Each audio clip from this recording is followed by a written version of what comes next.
And I will provide a little bit of guidance for our meditation this morning. So please go ahead and settle into a comfortable meditation posture. Using whichever method you find most effective, allow both your physical body and your mind to start to settle and rest, to become quiet and still. And when you're ready, in your own time, please go ahead and transition into meditation on the inner body.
Your job is not to inform the inner body as to what the meditation should look like. Your job is to allow the inner body to inform you what the meditation should consist of. All that is asked of you in this practice is to rest, allow, and observe.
through your practice of allowing and observing, it may be that this entity that you traditionally refer to as body has disappeared. The conventional aspects of the body may have disappeared through your meditation practice.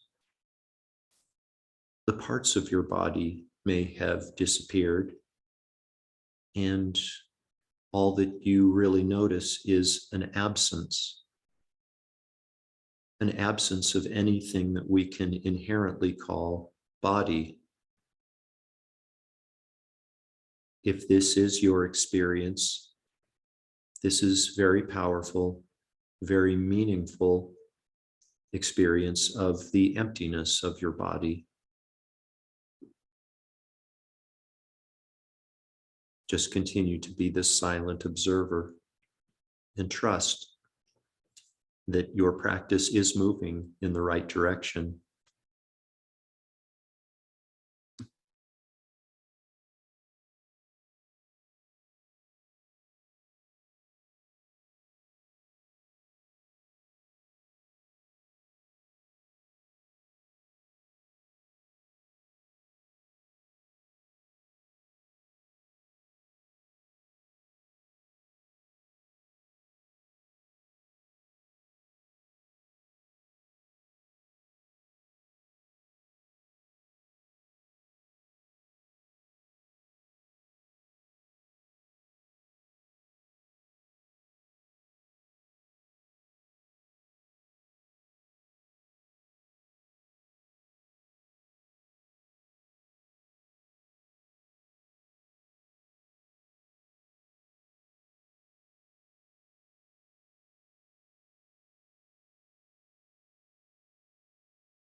Please allow your consciousness to become less absorbed as you begin to arise from meditation.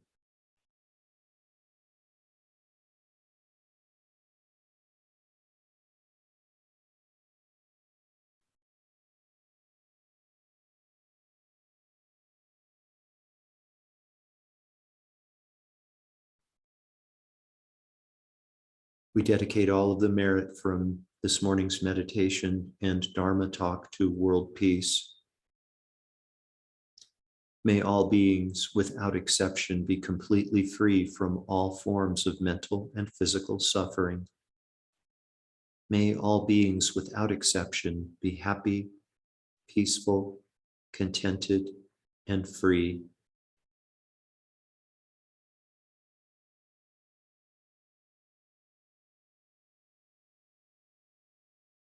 Completely fill up your belly and lungs with air, and when you're ready, you can open your eyes and bring your meditation to an end.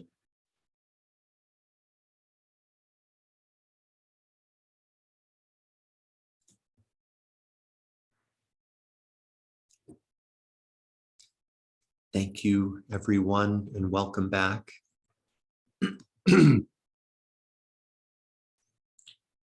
And maybe that now that we're back, this conventional entity that we refer to as body has reappeared. It might disappear while you were meditating. It might reappear as you emerge from meditation. No need for analysis or interpretation, really. Contemplation is good during the meditation break, but during the meditation session, just continue to observe, just continue to allow, and trust that insights are coming if they haven't already. Just want to make a little reminder of, or it may be news to some of you all, that we have resumed our 7 a.m. meditation class, in-person meditation sessions at Lotus Center. That's 7 a.m., 7 mornings a week from 7 to 7:45. And it is really, really a special opportunity to sit with other people.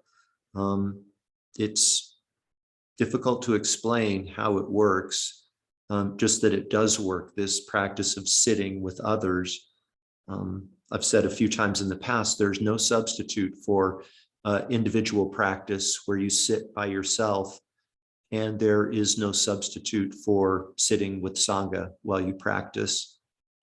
And for some of you who may be aspiring to lengthen the lengthen the amount of your practice, that might be a good vehicle through which you can accomplish that.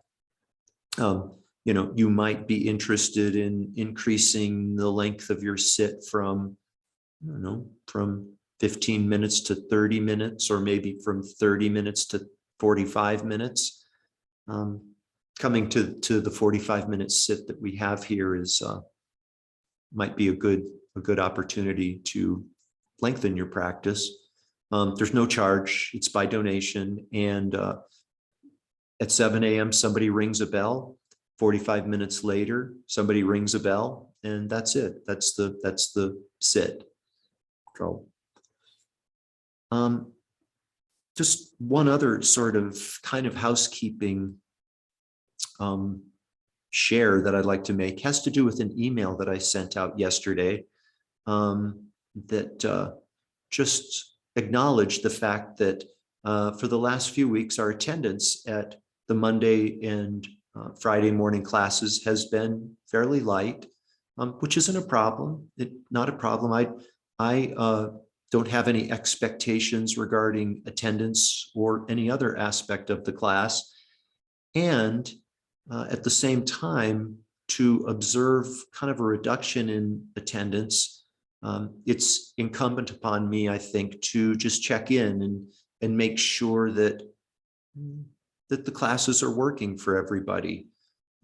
Everything from content such as, maybe some of you would like more emphasis for the talks on meditation technique. Some of you might want less discussion on meditation techniques. Maybe some of you want more attention given to practice during the meditation break. Maybe some want less attention to practice during the meditation break. There's content and there's also logistics. I mean, If the days of the week aren't working, they maybe were working before, but aren't anymore, I'd love to hear it. If the time of day isn't working, just let me know.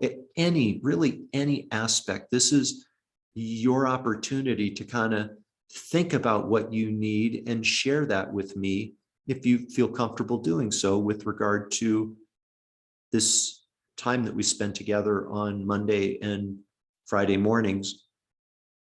Just one other, back to the content part of our classes. It may be also that you are looking for kind of more of a Buddhist orientation to the classes. Maybe you're looking for more of a Christian orientation to the classes. I don't know much about Christianity, but I can learn about it. And I know a fair amount of Buddhism, so I can emphasize that more or not. Really, what I'm trying to say here is it's a clean slate. So please don't be bashful about sharing what you want and what you feel you need for your practice. A question might arise for you. Well, so just for the sake of discussion, if we were to make these Monday, Friday classes more Buddhist oriented, what would that look like? The answer is not much different from what we talk about now. Basically, kind of everything I know about meditation and training the mind, I learned through Buddhist practice and receiving Buddhist teachings. Really, the only difference, I think, would be maybe more emphasis on past and future lives, the importance of our practice being informed more by the recognition of past and future lives, and maybe a little bit more about karma. We already talk a lot about karma, and the further I go in my practice, the more I realize the profoundly powerful, governing that is provided through the laws of actions and their effects. And that might kind of link up to a reason that maybe attendance has waned a little bit with our Monday, Friday classes, is that, it could be that you are having the thought with regard to meditation, this ain't working. I'm not experiencing any results through meditation. My mind seems to be just as uncontrolled as it was before, maybe even worse. If that is the contemplation that you're having or the observation that you're making, it's no problem. Everybody goes through it. Everybody who has applied themselves to developing and maintaining a meditation practice goes through that at some point. Is this really working? Because I'm not seeing any consequential results. So let's take a look at karma. If this is your experience or has been, let's take a look at karma. The laws, of course, of actions and effects. What goes around comes around. We reap what we sow.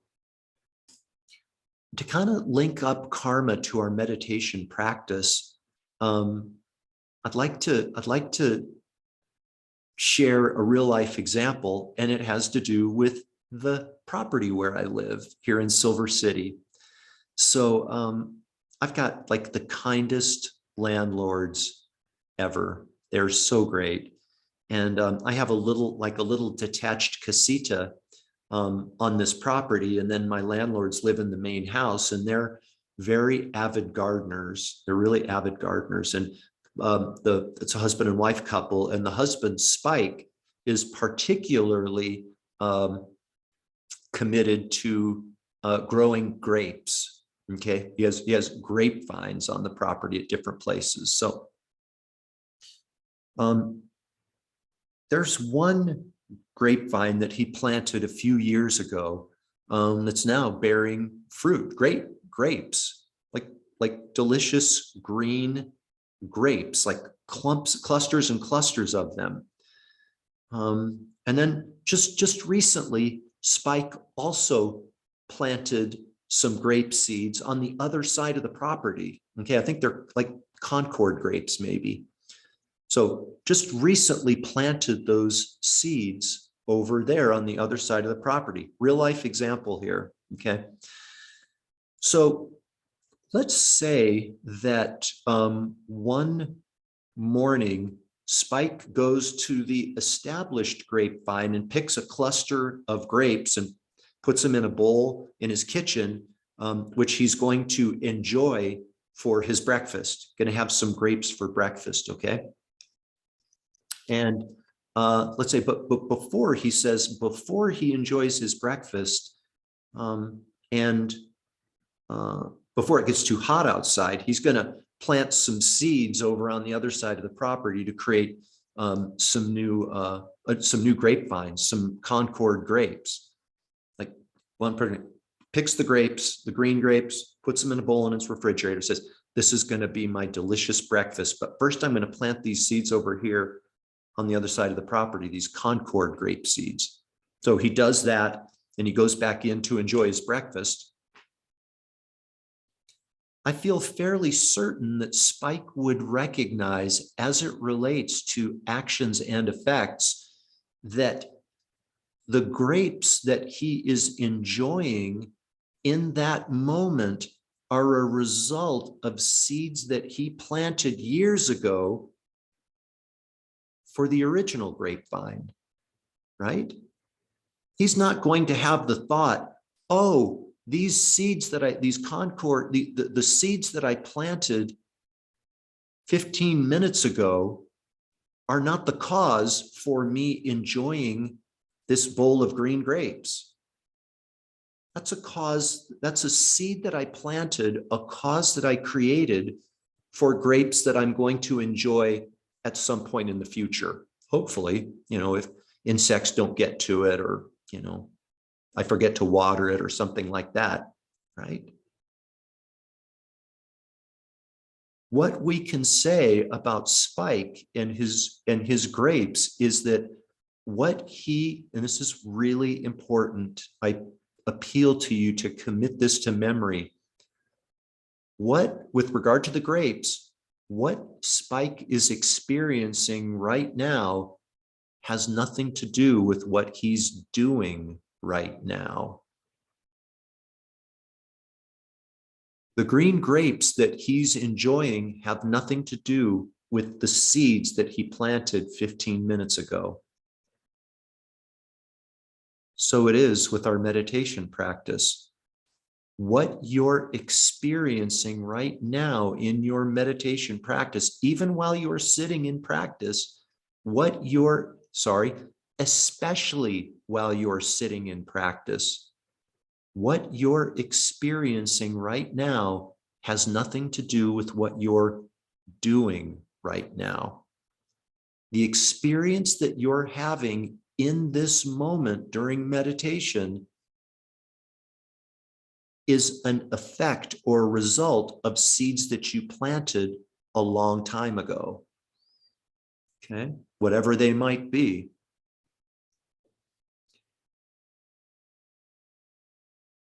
The main fruit to be experienced from your meditation practice, the main fruit to be experienced will be experienced at some point in the future. Consider yourself as being a gardener planting seeds to experience inner peace in the future. Right? Please don't expect to experience results from your practice during a particular meditation session. Please don't expect to experience the results of that practice during that practice. you're going to experience the effects in the future. And how cool is that? How great is that? Every single thing that you do with regard to meditation practice, if you have a positive intention, is going to be planting seeds for inner peace in the future. And that's the definition of meditation. A mind that focuses on a mind that focuses on a virtuous object and is the main cause of inner peace. So to the extent that you are experiencing a little bit of disappointment with regard to the results of your meditation practice, maybe this provides a little bit of kind of almost a paradigm shift, a shift of the frame of reference. Like, I'm going to do meditation practice now, not necessarily because I want to experience inner peace in this moment, not realistic to do that. I'm going to look at these as being kind of like insurance policies, inner peace insurance policies for the future.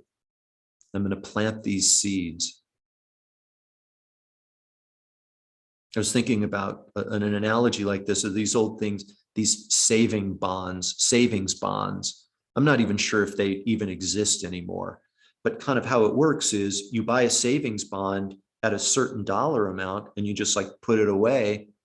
And then at some point, the savings bond matures and the value is greater than the amount of the original amount that you paid for the savings bond.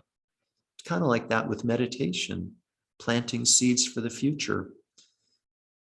And just the last thought that I want to share about this is that everything you do has the potential to be planting seeds. When you're standing in line somewhere, bring your awareness to the inner body, maybe do some silent mantra recitation. Just every single moment is an opportunity to garden and plant seeds for future experiences that are in the nature of inner peace. Again, what you are experiencing right now has nothing to do with what you're doing right now. Really, really deep, important insight. Actually, this is the real last announcement. I told you before that the last thing was the last thing. This is really the last thing. I've received the privilege of speaking at the Unitarian Universalist Fellowship this Sunday at 10 a.m. So if you live in Silver and are so inclined, please feel free to come on over to the UU. It's up on North Swan, and it lasts from 10 to 11. So that's this coming Sunday. The topic of my discussion is going to be the change game, So, all right. Have a great day, everybody. Have a great weekend. Thank you for your practice.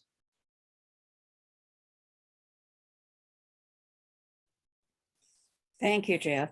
Thank And you, I've Jeff. been away a lot is why I have missed a few sessions, but I like it just the way it is. So there's no, I don't have anything to suggest for improvements. I just like it the way it is. Thank you. Thank you, Diana, and welcome back. Thanks. Thank you, Jeff. You're most welcome, Tina. Bye, everybody.